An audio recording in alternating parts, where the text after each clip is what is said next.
In the heart of the African savannah, there lived a powerful lion named Kofi.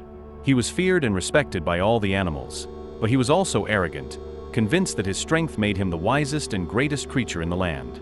One day, he called a meeting of all the animals to make an important announcement. "From now on," Kofi declared, "I shall be known as King of the Jungle, for no creature can match my strength and wisdom." The animals were silent, bowing their heads, fearing Kofi's mighty roar. But among them was a small, humble tortoise named Kwame.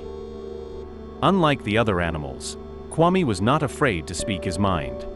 "Excuse me, mighty Kofi," said Kwame, his voice calm and steady. "But wisdom does not come from strength alone.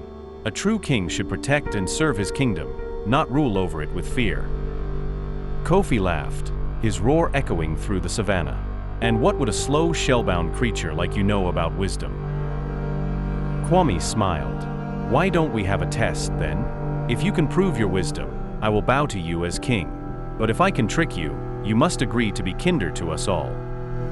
Intrigued and amused, Kofi accepted the challenge, thinking it would be easy to outwit a tortoise. The next morning, Kwame led Kofi to a tall, narrow ravine with a deep river rushing below. "Mighty Kofi," said Kwame, "if you truly are wise, then surely you can cross this ravine in a single leap as I can." Kofi scoffed. "A little tortoise like you cannot leap across this gap. Prove it, and I'll believe you." Kwame nodded and moved close to the edge, then withdrew into his shell and rolled himself onto a small log floating at the river's edge. Using his short legs to paddle, he drifted calmly across to the other side, landing safely on the opposite bank.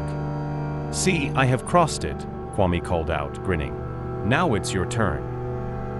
Kofi, now determined to prove his might, crouched and leapt with all his strength, but the ravine was too wide for even his powerful jump. He tumbled down into the river, splashing about as the strong current carried him away. With the help of some friendly elephants, Kofi was eventually pulled out of the water. Humbled and dripping wet, he trudged back to the clearing where the animals had gathered. He realized his mistake and bowed his head. "Today, I learned that wisdom is more than strength," he said, looking at Kwame with respect. "Thank you, Kwame. I will strive to be a king who listens, not one who rules with fear." From that day on, Kofi became a kinder leader, and the animals of the savannah respected him not just for his strength, but for his wisdom and humility.